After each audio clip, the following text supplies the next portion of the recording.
Start हो गया। ठीक है।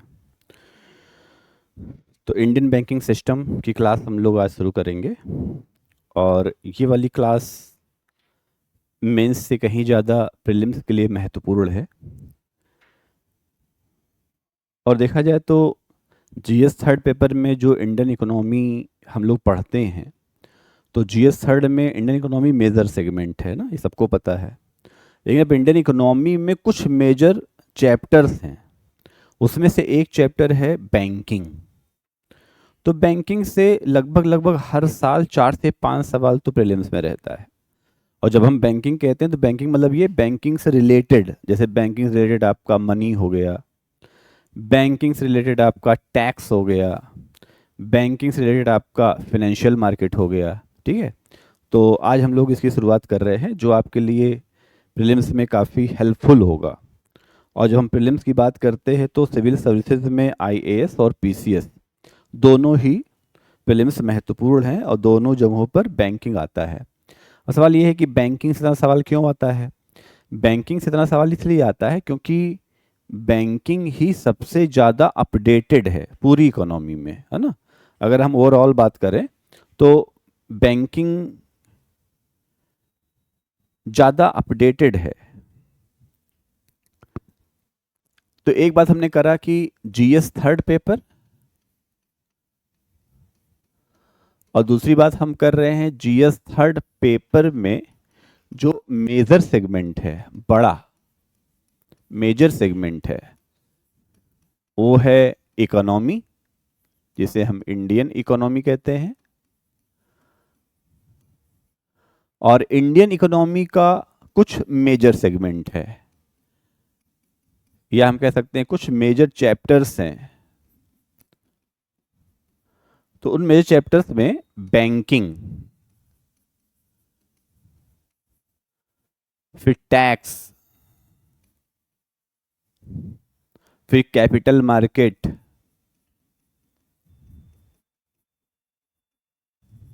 फिर मनी मार्केट,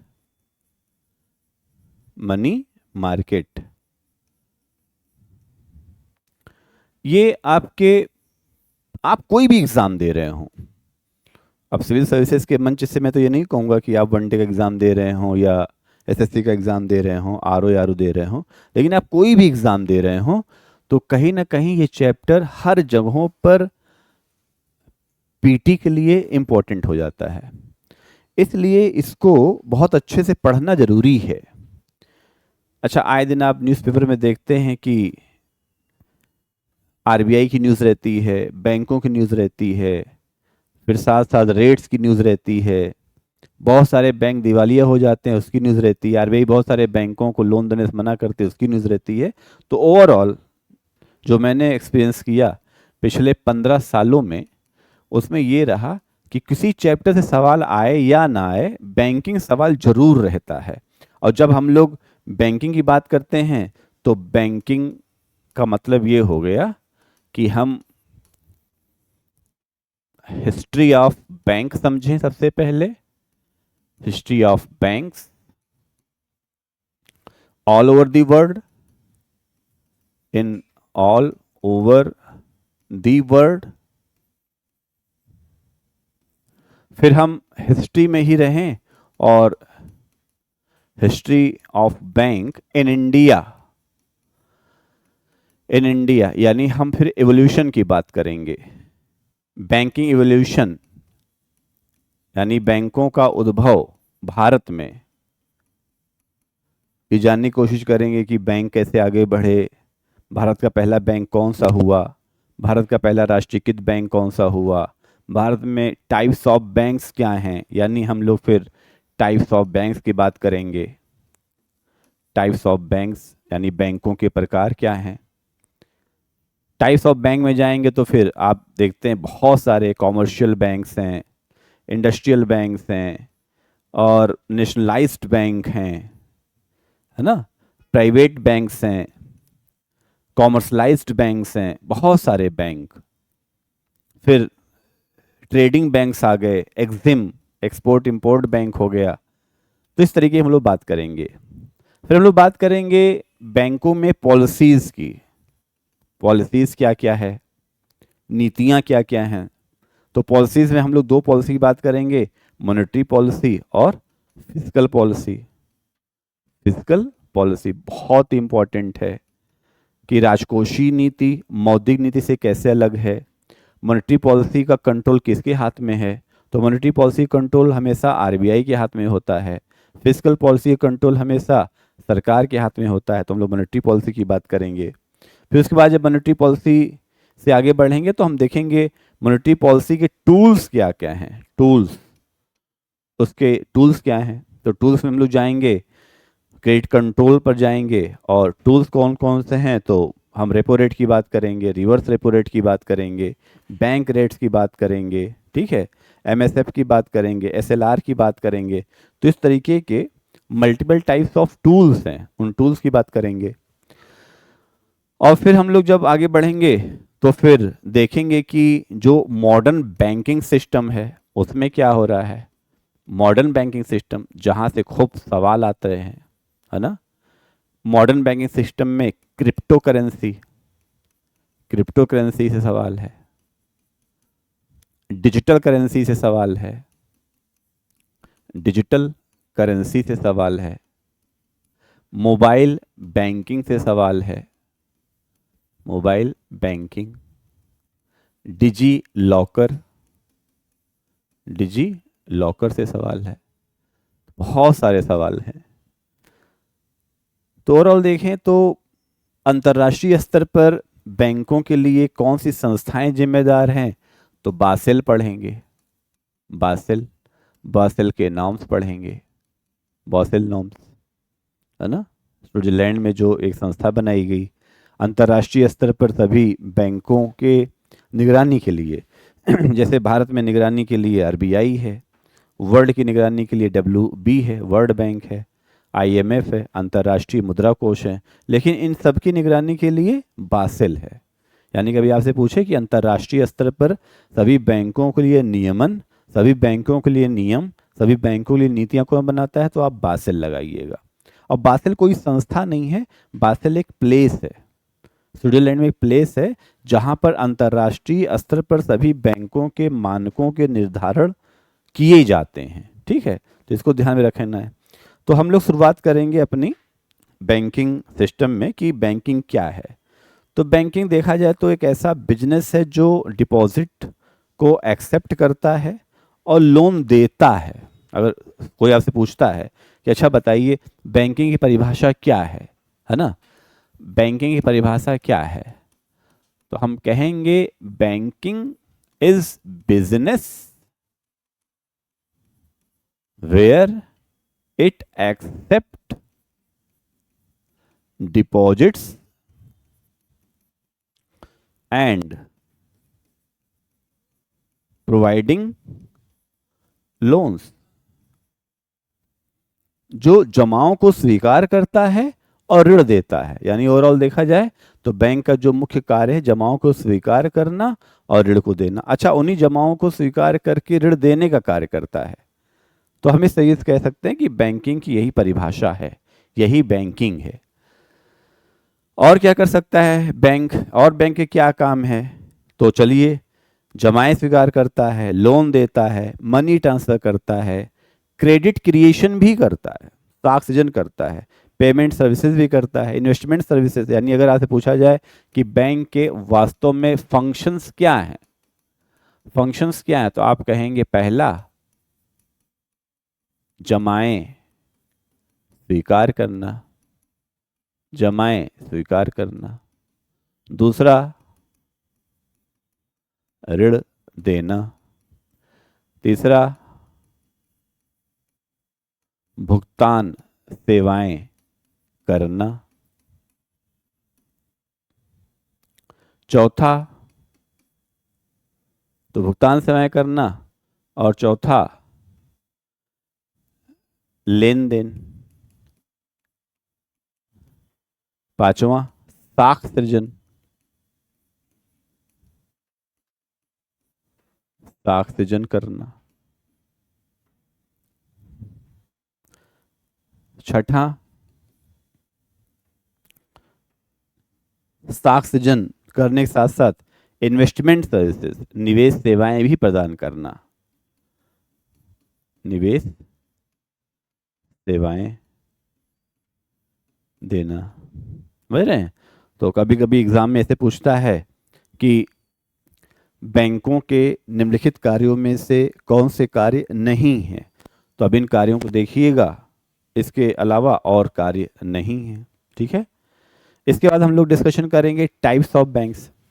तो बैंक समझ गए, बैंक मतलब क्या हुआ, जमाएं स्वीकार करना, ऋणों को देना, आपकी साख को बढ़ाना, निवेश के लिए सुविधा प्राप्त प्रदान करना और साख सृजन करना।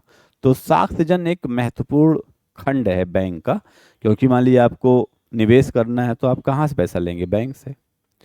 बैंक से पैसा तभी ले पाएंगे जब बैंक औरों की जमाएं करेगा, तो कुछ लोगों की जमाएं करता है और कुछ लोगों को उन्हीं जमाओं को देता है। देखिए, बैंक की अपनी कमाई क्या है, बैंक की कमाई है उधारी पर जो ब्याज मिलता है, वही कमाई है बस। जैसे सरकारी कमाई क्या है, आपके द्वारा दिया गया टैक्स, है ना। जैसे हर सेक्टर की कमाई होगी ना, तो हर सेक्टर की अपनी कमाई का एक सोर्स होगा। वैसे बैंकों की कमाई का सोर्स है ब्याज देना, लेकिन सोचिए आम जनता ये सोचती बैंक उसे उधारी नहीं देती है, तो बैंक तो उधारी नहीं देगी तो कमाई कैसे। तो बैंक का जो मुख्य कार्य है उधारी देना, ऋण देना सबसे मुख्य कार्य है। अगर आपसे कभी पूछा जाए, अच्छा देखिए बहुत सारे बैंक ऐसे हैं जो सिर्फ उधारी देते हैं, जमाएं नहीं स्वीकार करते, जैसे NBFC, non banking financial companies, जैसे बजाज है, बजाज आपको उधार देगा, जमाएं नहीं स्वीकार करेगा। इंडसइंड बैंक है ना, बहुत सारी कंपनियां हैं। अब हम लोग डिस्कशन करने जा रहे हैं कि types of banks in India क्या क्या हैं, कौन कौन से बैंक हैं, इसको देखिए। ठीक, टाइप्स ऑफ बैंक,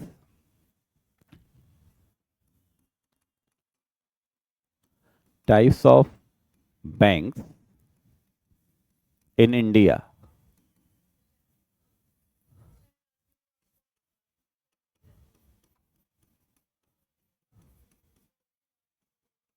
भारत में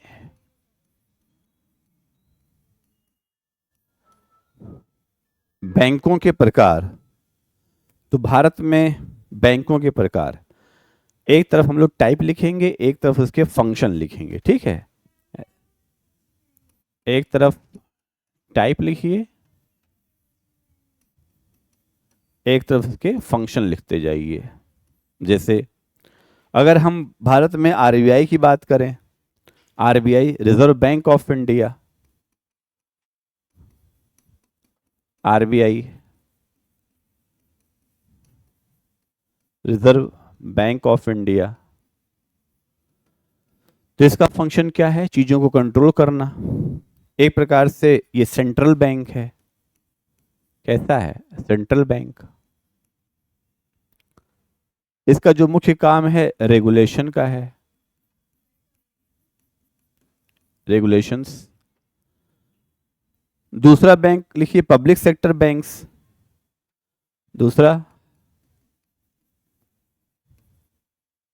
पब्लिक सेक्टर बैंक्स। इनका क्या काम है, तो इनकी जो फंक्शनिंग है, इनकी majority, majority owned by government, यानी ज़्यादा से ज़्यादा सरकार के बैंक हैं, सरकार ने इन पर अपना कंट्रोल रखा है, that is public sector banks. Private sector banks की बात करेंगे, तो प्राइवेट सेक्टर बैंक क्या है, private sector banks privately owned हैं, प्राइवेटली ओन्ड हैं, यानी जो निजी क्षेत्र हैं उनका इन पर हस्तक्षेप ज़्यादा है। फिर फॉरेन बैंक की बात करेंगे, तो बैंक्स हेडक्वार्टर कहाँ होंगे, अब्रॉड होंगे। अगला लिखिए फॉरेन बैंक्स,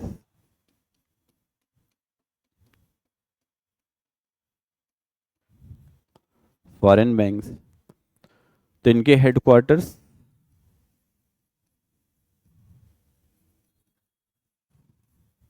अब्रॉड, नोट कर लीजिए।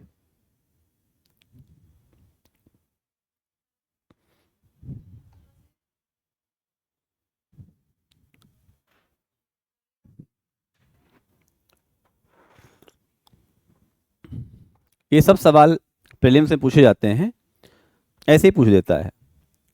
आरबीआई क्या काम करता है? कंट्रोलिंग, सेंट्रल बैंक है। अच्छा, आरबीआई कोई बैंक नहीं है, इसको ध्यान रखिएगा। RBI is only an apex institution, एक संस्था है जो बैंकों को रेगुलेट करती, ना कि खुद बैंक है। एक बार आईएएस प्रीलिम्स में सवाल पूछा गया था कि क्या आरबीआई में आप खाता खुलवा सकते हैं? स्टेटमेंट था, आरबीआई में आप अप्रत्यक्ष रूप से खाता खुलवा सकते हैं। यह स्टेटमेंट गलत नहीं है, सही है। अप्रत्यक्ष रूप से खाता आपका आरबीआई में ही खुलता है। क्यों? क्योंकि आप तमाम तरीके के सरकारी बैंक में या प्राइवेट बैंक में या एनबीएफसी में जब खाता खुलवाते हैं तो वो सब किसको रिपोर्ट करती हैं? आरबीआई को। प्रत्यक्ष रूप अगर लिखा होता तो गलत हो जाता स्टेटमेंट, लेकिन अप्रत्यक्ष लिखा और बच्चों को पता था कि आरबीआई में तो खाता खुल ही नहीं सकता, सबने लगा दिया गलत है। तो देखिए, शब्द पकड़ना पड़ेगा। जब कभी भी आप कोई भी सब्जेक्ट पढ़िए, उसके शब्दों को पकड़िए। शब्द को जितना इजी कर लेंगे उतना आसान हो जाएगा करना। तो जैसे अप्रत्यक्ष प्रत्यक्ष का खेल था, डायरेक्ट आप आरबीआई में खाता नहीं खुलवा सकते, लेकिन इनडायरेक्ट तो आपका खाता कहाँ खुलता है? आरबीआई में ही खुलता है। ठीक है। अब अगला जो बैंक है, रीजनल बैंक्स, ऐसे बना लीजिए। कितने बैंक हो गए? 4। पांचवा देखिए, रीजनल बैंक्स। तो रीजनल बैंक्स मतलब क्या हुआ? आरआरबीज, यानी जो हम रूरल बैंक्स खोलते हैं, है ना, रीजनल रूरल बैंक्स, इसको हम आरआरबीज कह सकते हैं। आरआरबीज, यहाँ एक आर का मतलब रूरल से है। तो जो रीजनल रूरल बैंक्स होते हैं उनका ज़्यादा से ज़्यादा कंट्रोल रूरल बैंकिंग पर है, तो इनकी फंक्शनिंग कहाँ होती है? रूरल बैंकिंग से होती है, रूरल बैंकिंग। फिर अगली बात करेंगे, यानी नंबर 6 टाइप्स ऑफ बैंक्स में कोऑपरेटिव बैंक्स, सहकारी कोऑपरेटिव बैंक्स। तो इनकी क्रेडिट जो होती है वो कोऑपरेटिव क्रेडिट, उनको उधार देने की होती है, कोऑपरेटिव क्रेडिट होता है। फिर स्मॉल फाइनेंस बैंक्स, ये फाइनेंशियल इंक्लूजन को बढ़ावा देते हैं, एसएफसी, स्मॉल फाइनेंस बैंक्स। तो इंडिया में जो वित्तीय समावेशन है, फाइनेंशियल इंक्लूजन है, फाइनेंशियल इंक्लूजन है, वो छोटे मध्यम आकार के बैंकों से हैं। Payment banks,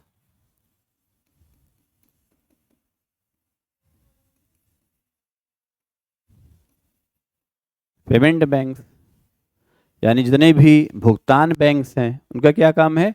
deposits and payment only, deposits and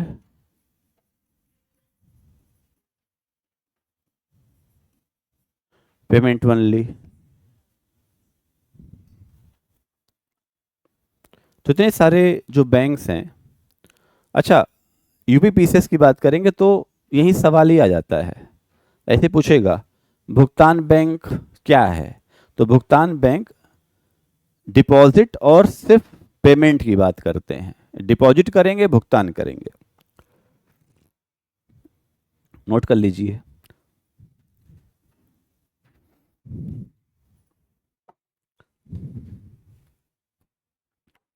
तो अब हमने ये पहले कहा भी था कि क्लास में हम आपको ज़्यादा समझाएंगे और आपको हम नोट्स की पीडीएफ दे देंगे, ठीक है? उसको आप पढ़िए, समझ लीजिए एक बार अच्छे से। पीटी में कहाँ से आता है, मेंस में कहाँ से आता है, वो पॉइंट कौन से होते हैं जहाँ से आप गलत कर देते हो, हम बता देंगे यहाँ पर। जैसे इतने सारे बैंक्स हमने बताए, तो अब आपसे सवाल पूछेगा कि आरबीआई की फंक्शनिंग क्या है, आप बताइए। आरबीआई एक सेंट्रल बैंक है जो रेगुलेशन का काम करता है ना।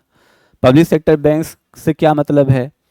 राष्ट्रीयकृत बैंकों को क्या हम पब्लिक सेक्टर बैंक्स कह सकते हैं? हाँ, बिल्कुल सही है। जितने भी राष्ट्रीयकृत बैंक हैं वो सभी पब्लिक सेक्टर यानी सरकारी क्षेत्र के बैंक हैं। सरकारी क्षेत्र के बैंकों में क्या होता है? सरकार की पूंजी का हिस्सा ज़्यादा होता है।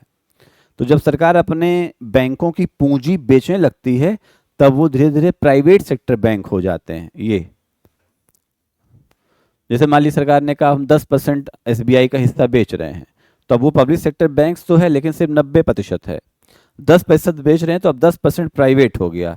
धीरे धीरे अगर 50% बेच दिया, तो जब धीरे धीरे सरकार अपनी अंश पूंजी बेचती है, उसी को हम विनिवेशीकरण कहते हैं। समझ में आ गया? अब देखो यहीं से डिसइन्वेस्टमेंट वाला टॉपिक आ गया। यानी अगर ये कहा जा रहा है कि सरकार बैंकों का विनिवेशीकरण कर रही है, इसका मतलब क्या? अगर सरकार बैंक्स डिसइन्वेस्टमेंट कर रही है, तो सबसे पहले तो डिसइन्वेस्टमेंट को समझा जाए। डिसइन्वेस्टमेंट में दो शब्द है, एक है डिस, एक है इन्वेस्टमेंट, है कि नहीं? इन्वेस्टमेंट का मतलब होता है लगाना, और जब कहीं डिस लगा देते हैं उसका मतलब होता है ना लगाना। और ना लगाना मतलब क्या हुआ? हटाना। समझ में आ गया? अब आपको डिसइन्वेस्टमेंट को बहुत आर्थिक भाषा में पढ़ने की जरूरत नहीं है। अब जहां भी डिस लगाते हैं वो चीज हटना, जैसे प्लेसमेंट, डिसप्लेसमेंट, विस्थापित कर देना, ठीक है, डिसमिस कर देना। तो जब बैंकों से सरकार अपनी हिस्सेदारी को बेचने लगती है, तो उसे हम कहते हैं विनिवेशीकरण, बैंकों का विनिवेशीकरण। आप लोग कभी ध्यान से सोचा नहीं होगा शायद, कितनी बड़ी बड़ी कंपनियां हैं, उनका बैंक क्यों नहीं है? रिलायंस का कोई बैंक नहीं है, क्यों? टाटा का अपना कोई बैंक नहीं है, अदानी का कोई बैंक नहीं है। पूंजीपति बहुत है मगर उनके बैंक नहीं है, क्या रीजन हो सकता है? अब यही सवाल इंटरव्यू में पूछा गया सवाल है। तो देखो, बैंकिंग पढ़ लेना महत्वपूर्ण नहीं है, जो बैंकिंग में नहीं है वो पढ़ना महत्वपूर्ण है। तो पूछा गया सवाल कि आखिर इन बड़ी बड़ी कंपनियों को सरकार बैंकिंग सेक्टर क्यों नहीं देती है? क्योंकि ये बड़ी कंपनियों के पास इतना सामर्थ्य है, अगर ये बैंकिंग सेक्टर में आ जाएंगे तो कहीं ना कहीं से ज़्यादा पूंजी अपनी ही कंपनियों पर खर्च करेंगे। इसे सरकार इनको अधिकार नहीं देती है बैंक खोलने का। आप बैंक खोल सकते हैं, सरकार हमेशा ऐसे लोगों को अपने यहाँ रखनी चाहती है जो कंगाल टाइप के लोग हों, मजबूत लोग को नहीं रखना चाहता कोई भी। मैं सिर्फ सरकार की बात नहीं कर रहा हूं, कोई संस्था देख लीजिए आप, अगर बड़ी संस्था है तो वो अपने यहां उन लोगों को रखेगी जो मजबूर हैं, ताकि उनके लिए वो काम करते रहें। और आपने देखा नहीं, एक संस्था जब बहुत बड़ी हो जाती है जिसके जरिए फिर दूसरी संस्था का विकास हो जाता है। ये दृष्टि आईएएस से संस्कृति आईएएस बन गई, संस्कृत आईएएस से कोई दूसरी संस्कृति बन जाएगी। समझ में आ रहा है? महत्वाकांक्षा का टकराव शुरू हो जाता है, और ये अच्छी चीज है विकास के लिए, डेवलपमेंट के लिए। देखो इकोनॉमिक्स क्या कहता है, जिन शब्दों को हम अनएथिकल समझते हैं, इकोनॉमिक्स उन शब्दों की वकालत करता है। जैसे हम लालच को खराब समझते हैं, इकोनॉमिक्स कहता है लालच अच्छी बला है। क्यों? बंटवारे को हम अच्छा नहीं समझते, इकोनॉमिक्स कहता है बंटवारा अच्छा है। मान लीजिए घर में 4 भाई हैं, एक ही चूल्हा था, अब 4 बटे तो 4 चूल्हा हुआ, 4 गैस आया, 4 सिलेंडर गया, सरकार के पास 4 सिलेंडर पैसे गए, जल्दी से आ जाओ अंदर, 4 सिलेंडर के पैसे गए, 4 चूल्हे के पैसे गए। तो कहने का सेंस ये है कि जब आप जिन बातों को अनएथिकल समझते हैं, वही सरकार या वही हमारे अर्थशास्त्र के लिए एथिकल है। यानी जैसे ही महत्वाकांक्षा का टकराव, इसीलिए देखिए जब सरकार अपने कुछ हिस्सेदारी बेचती है तो उसे हम कहते हैं विनिवेशीकरण, बैंकों का विनिवेशीकरण। ठीक है, अब हम लोग बात करेंगे, थोड़ी थोड़ी बात करेंगे कि रिजर्व बैंक ऑफ इंडिया क्या है, आरबीआई की स्थापना कब हुई। कई सारे सवाल प्रीलिम्स में ऐसे कोर्ट में पूछ लेता है कि आरबीआई की स्थापना कब हुई थी, आरबीआई की फंक्शनिंग में आरबीआई की महत्वपूर्ण फंक्शनिंग क्या है, आरबीआई क्रेडिट कंट्रोल करता है तो फिर कैसे करता है। ठीक है, तो थोड़ी बात करेंगे। अब जैसे यहाँ हमने देखा टाइप्स ऑफ बैंक्स में, अब यहाँ पर हम लोग आरबीआई की बात करने जा रहे हैं। आरबीआई छोटी छोटी बातें हैं। तो 1934 एक्ट आया, 1934 का अधिनियम, और इसकी स्थापना जो होती है वो 1 अप्रैल 1935 को होती है। फिर सवाल पूछता है इसका राष्ट्रीयकरण कब होगा, कब हुआ? तो इसका राष्ट्रीयकरण होता है 1949 में। AD Gorewala committee, AD Gorewala committee, तो एडी गोरेवाला समिति, यही पूछा गया है। ठीक है, पूछेगा इसका हेडक्वार्टर कहाँ है, आप बताइएगा। इसका हेडक्वार्टर मुंबई में है। इसका जो मेन होगा एक गवर्नर होगा। ठीक है, एक गवर्नर होगा। तो करता क्या क्या है ये, नोट कर लीजिए।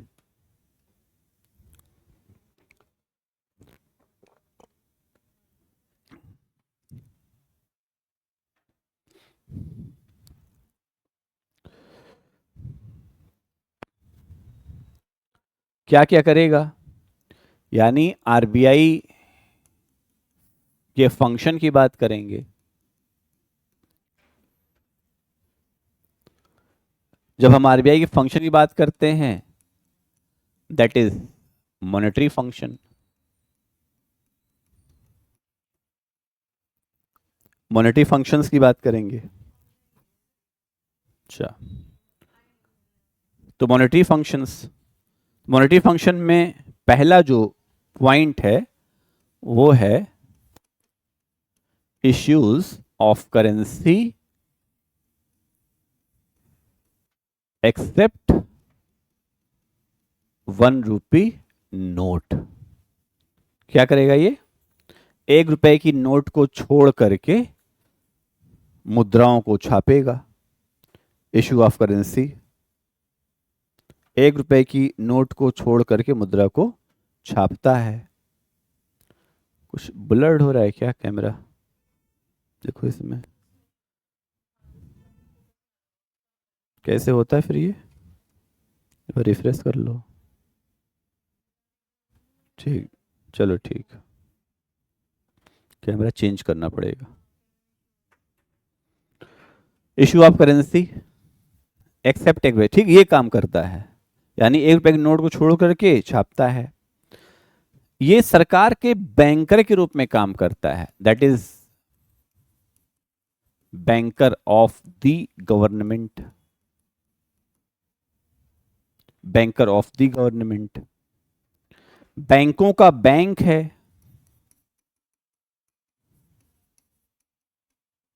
बैंकर्स बैंक है, बैंकर्स बैंक है। लेंडर ऑफ लास्ट रिसॉर्ट है।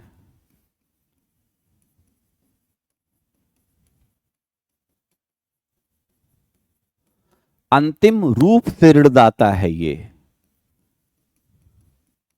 अंतिम ऋणदाता के रूप में काम करता है, अंतिम ऋणदाता के रूप में काम करता है। इसके बाद आपको हिंदुस्तान में कहीं और से नहीं मिल सकता पैसा। And custodian of foreign exchange है,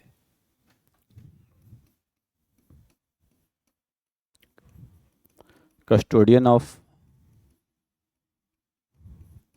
फॉरेन एक्सचेंज है, यानी जो विदेशी विनिमय है उनका भी कर्ता धर्ता यही है। मॉनेटरी पॉलिसी का अल्टीमेट रेगुलेटर है। तो मॉनेटरी पॉलिसी फंक्शनिंग भी किसके जरिए होती है, आरबीआई के जरिए होती है। अब किसी भी प्रीलिम्स में सवाल पूछेगा आरबीआई के क्या कार्य हैं, सुपरविजन ऑफ बैंक्स भी करता है,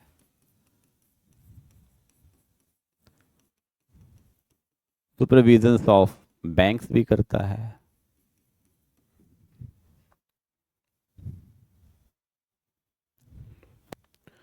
फाइनेंशियल स्टेबिलिटी को लाने का कार्य करता है,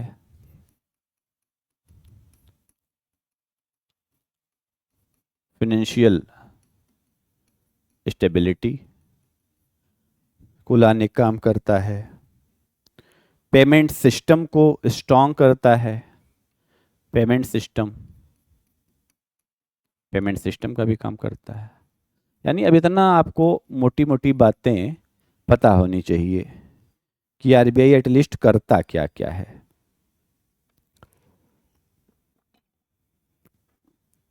समझ में आ रहा है कि नहीं?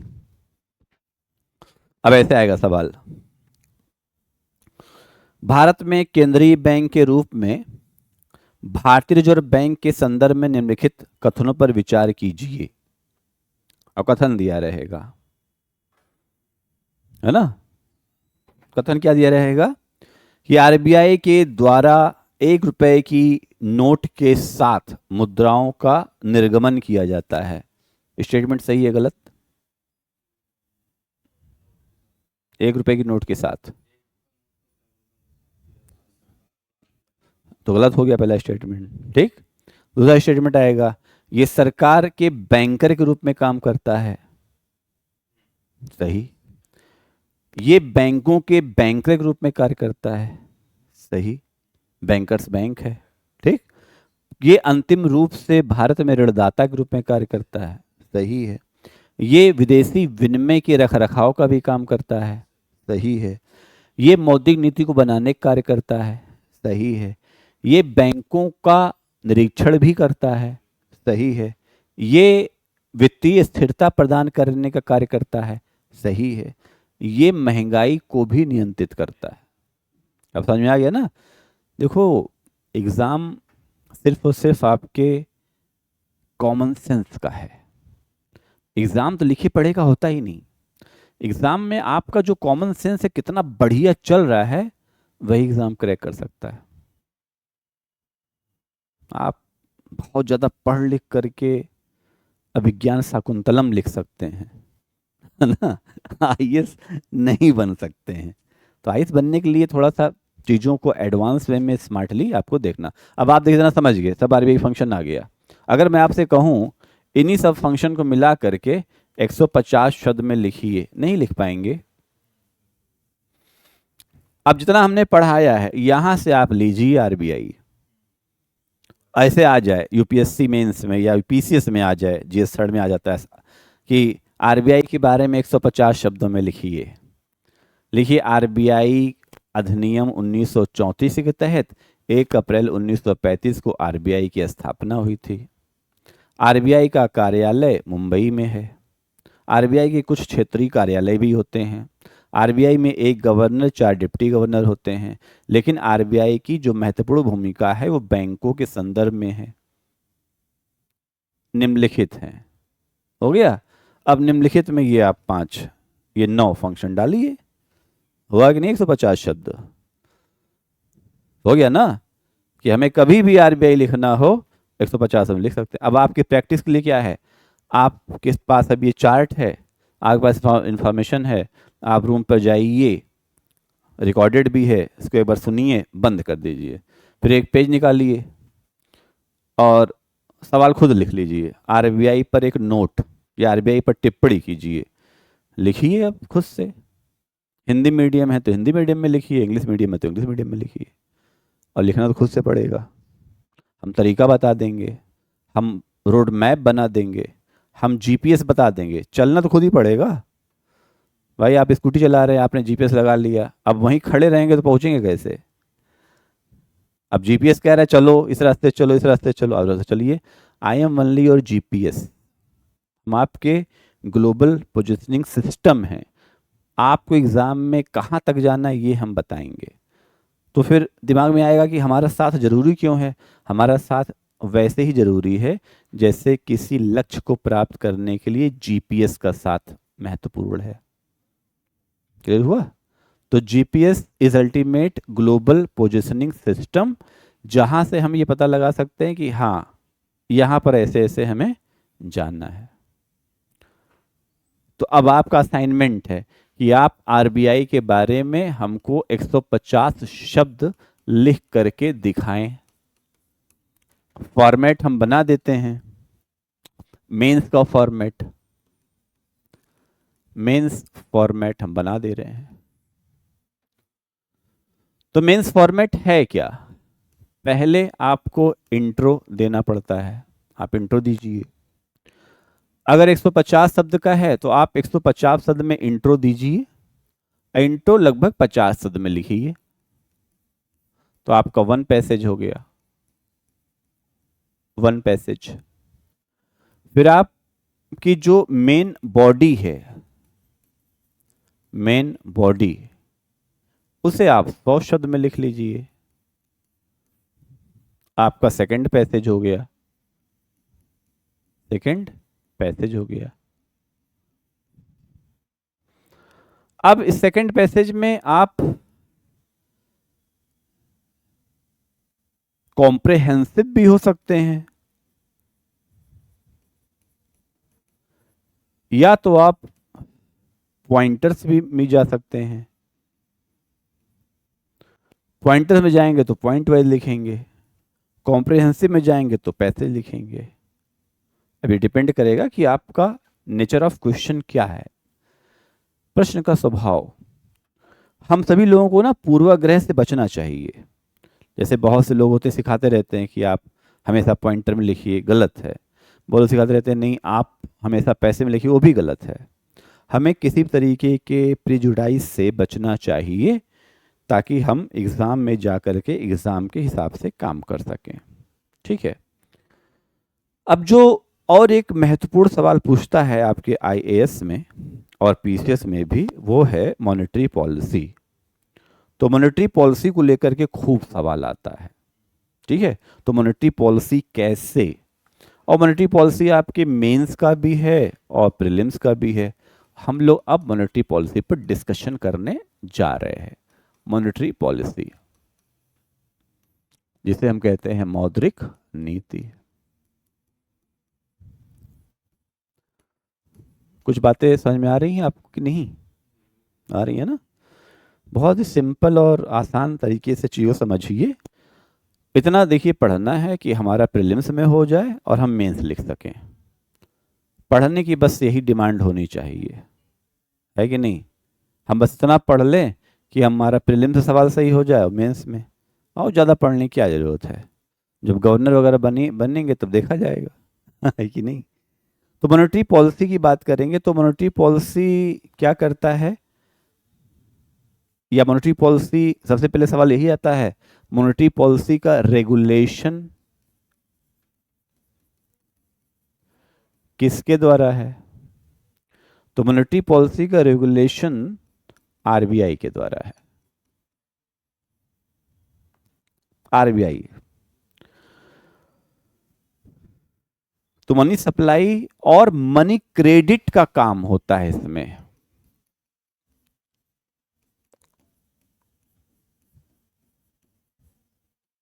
एंड मनी क्रेडिट यानी मुद्रा आपूर्ति और मुद्रा साख। तो अब एक प्रीलिम्स का सवाल यही बन गया, पीटी का सवाल यहां हो गया। पीटी सवाल ये हो गया कि मौद्रिक नीति के अंतर्गत मुख्य रूप से क्या होता है, क्या है मौद्रिक नीति और इसके उद्देश्य क्या हैं। पहले ये हुआ कि मुद्रा की आपूर्ति और मुद्रा की साख को बना के रखना। ऑब्जेक्टिव्स क्या है, इसके उद्देश्य।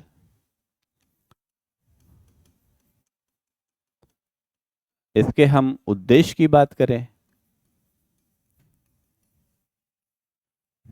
इसके ऑब्जेक्टिव्स क्या हैं, तो पहला ऑब्जेक्टिव ये है कि कीमतों को स्थिर रखने का कोशिश करता है।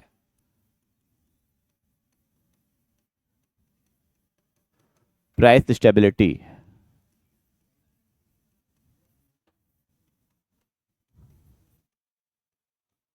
कीमतों की स्थिरता।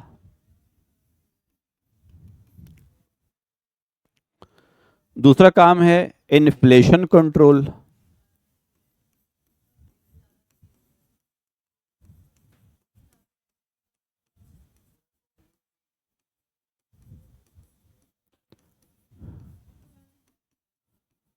स्फीति नियंत्रण, ग्रोथ, फाइनेंशियल स्टेबिलिटी,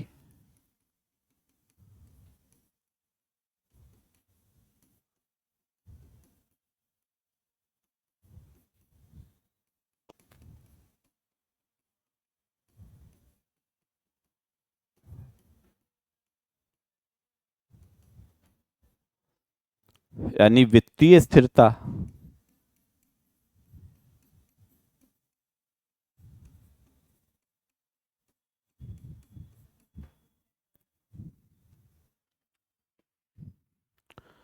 एम्प्लॉयमेंट,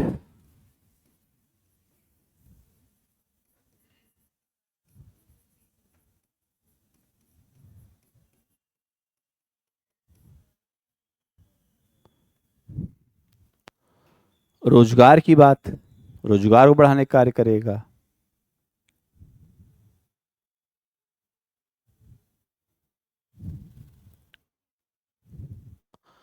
अब सवाल पूछेगा कि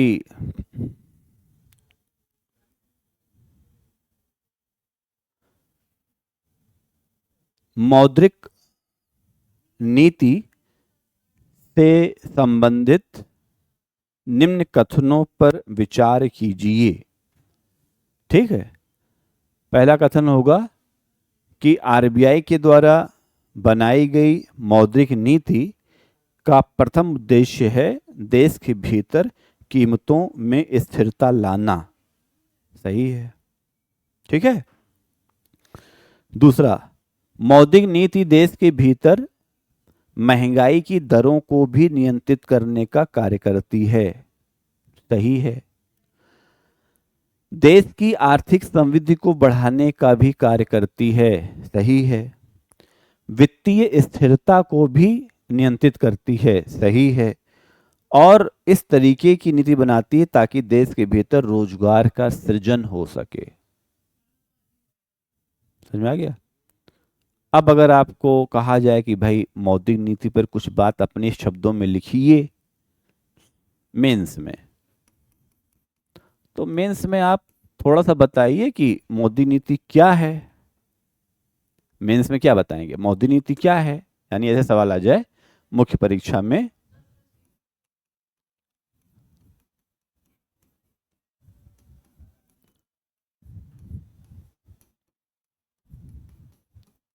मौद्रिक नीति 150 शब्द। इकोनॉमिक्स लिखना बहुत आसान है क्योंकि इकोनॉमिक्स एज ए मैथमेटिक्स है ना। क्यों? आपके पास पॉइंट्स हैं। अच्छा, बहुत ज़्यादा साहित्य नहीं लिखना है इकोनॉमिक्स, हम बार बार कहते हैं। 150 शब्द आ रहा है, 120 में लिख देंगे ना, काम हो जाएगा। इतिहास वगैरह में नहीं हो पाता है कि नहीं। अब आ गया मौद्रिक नीति। आप बताइए, जैसे 150 शब्द में लिखना है, 150 में लिखना है, बना लीजिए ऐसे पॉइंट। पहले हम इंट का परिचय लिख दें, इंट्रो 50 शब्द, हमेशा यही बनाइए आप। फिर आप इसके बॉडी में चले जाइए, बॉडी में 100 शब्द डालिए।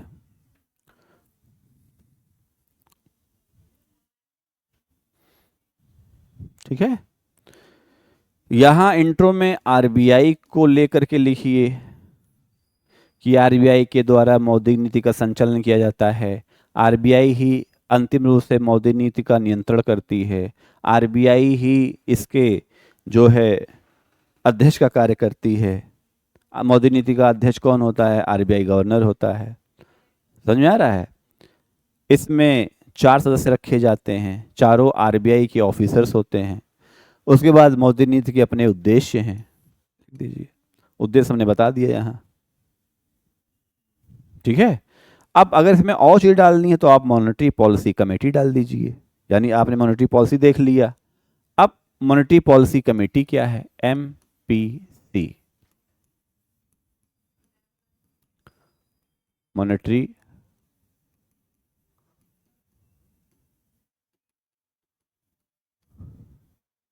Monetary policy committee.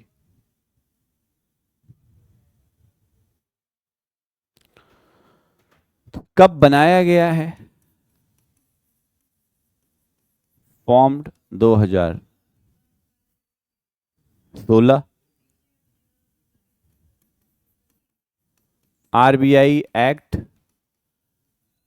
1934।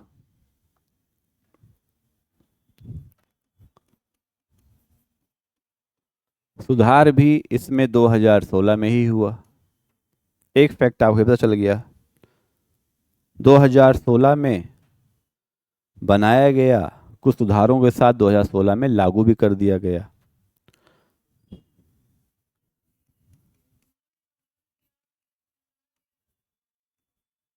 Total members 16 हैं, सॉरी 6 हैं, 6 होते हैं, जिसमें 1 चेयरपर्सन होगा, आरबीआई गवर्नर, और 5 आरबीआई ऑफिसर्स।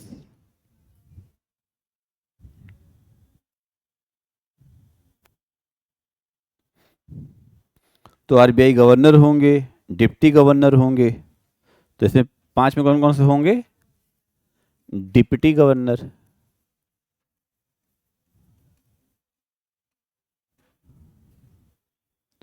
फिर 3 गवर्नमेंट नॉमिनीज होंगे,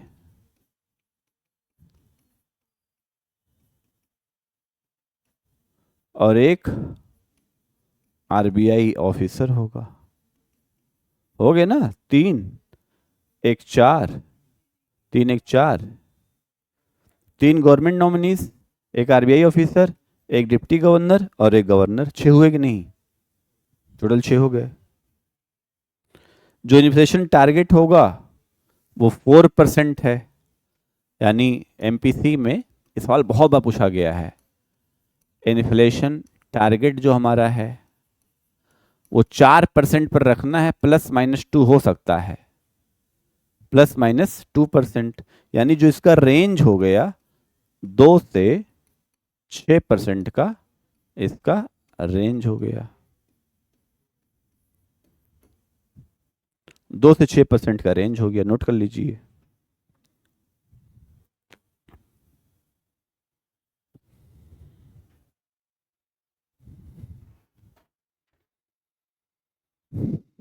समझ में आ गया? आरबीआई समझ गए, आरबीआई एक्ट समझ गए, मॉनेटरी पॉलिसी समझ गए, मॉनेटरी पॉलिसी कमेटी समझ गए। अब ऐसे आ जाए कि एमपीसी पर 250 शब्दों में लिखिए। समझ में आया? अब आपसे सवाल पूछे एमपीसी 250 शब्दों में,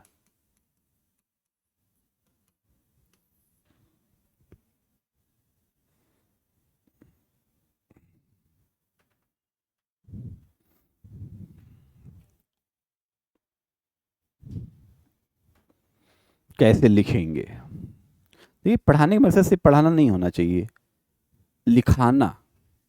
जैसे अब आप 150 शब्द के 2 क्वेश्चन लिख लेंगे अब आप, ठीक? आरबीआई के बारे में लिख लेंगे टिप्पणी में, मॉनेटरी पॉलिसी के बारे में लिख लेंगे। अब 150 लिख लिए, तब एमपीसी आ गया तो उसी 150 300 हुआ, उसी में 50 शब्द काट दीजिए, 250 हो गया। यानी अब हम एमपीसी में जाएंगे तो लिखेंगे क्या? तो पहले आरबीआई के बारे में लिखिए 50 शब्द, फिर मॉनेटरी पॉलिसी के बारे में लिखिए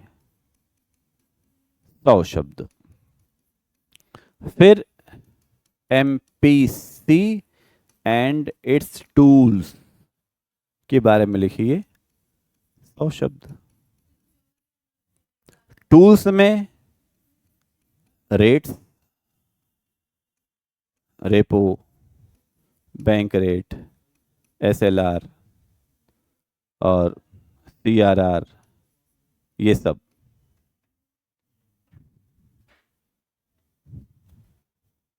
समझ में आ रहा है?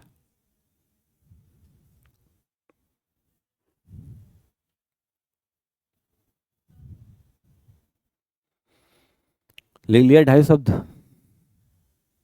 क्लियर हो गया? अब आपका एक असाइनमेंट ये भी हो गया।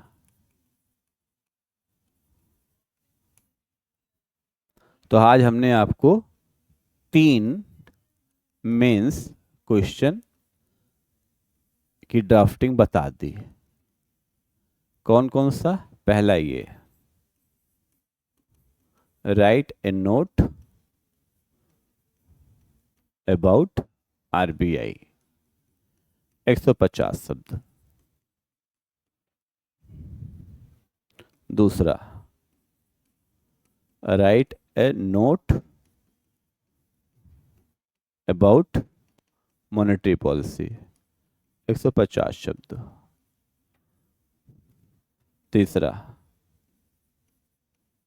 What do you understand by MPC, 250 शब्द। मॉनेटरी पॉलिसी कमेटी से आप क्या समझते हैं, 250 शब्दों में। तो अभी तक की क्लास से लगभग हम लोगों ने ये सीख लिया कि हम लगभग 450 शब्द लिख सकते हैं।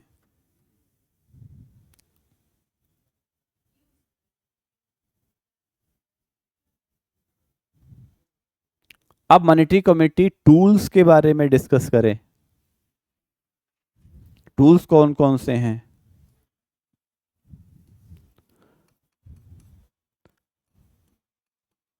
मॉनेटरी मॉनेटरी पॉलिसी के टूल्स,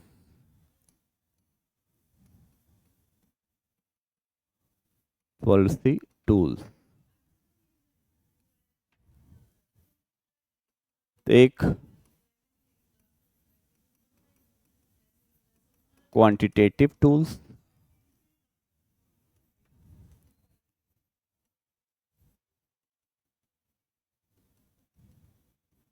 क्वालिटेटिव टूल्स। एक हो गया मात्रात्मक,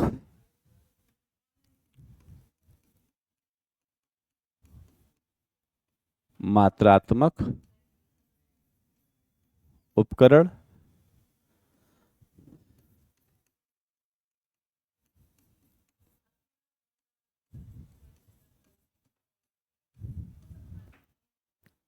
गुणात्मक उपकरण।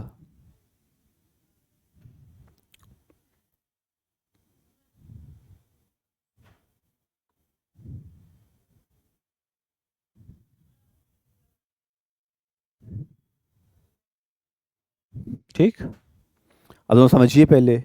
मात्रात्मक मतलब ये है सरकार के द्वारा जो महंगाई आ रही है, अगर उस महंगाई में राजकोष का हिस्सा ज़्यादा है तो फिर राजकोषीय नीति बनेगी।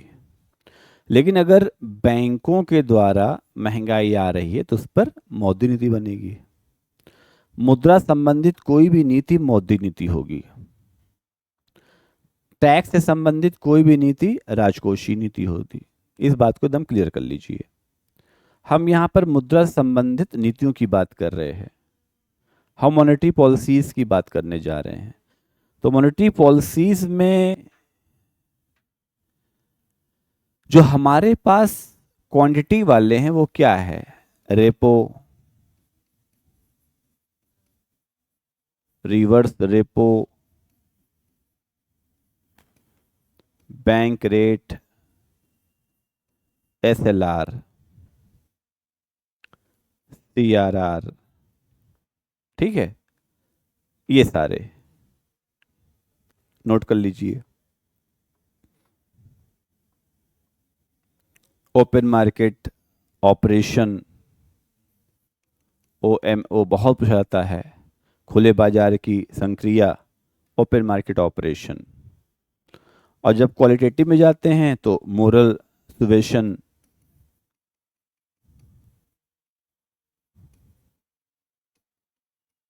नैतिक प्रभाव,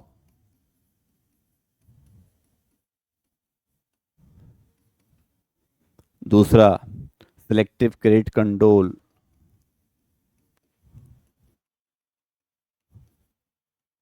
सिलेक्टिव क्रेडिट कंट्रोल, यानी चयनात्मक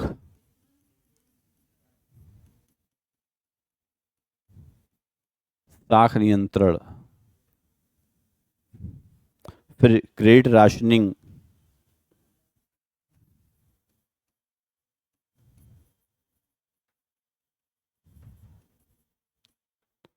साख की राशनिंग। फिर डायरेक्ट एक्शन, डायरेक्ट एक्शन।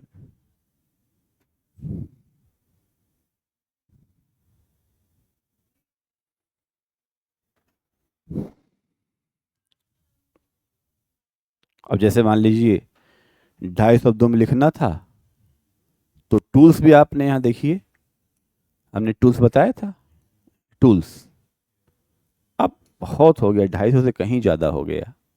क्यों? ये तरीका होता है, पढ़िए, समझिए, लिखिए। ठीक है, आज यहीं रोकें, समझ में आ गया? ठीक है, अब आपका जो असाइनमेंट था ये करके लाइएगा, या लिखिएगा, हमको व्हाट्सअप कर दीजिएगा। जो भी लोग हैं ऑनलाइन, जो लोग पढ़ रहे हैं वो भी, जो ऑफलाइन है वो भी कर सकते हैं। ठीक है, पीटी के लिए मैं बता दिया, पीटी में कहाँ कहाँ सवाल आएगा। चलिए,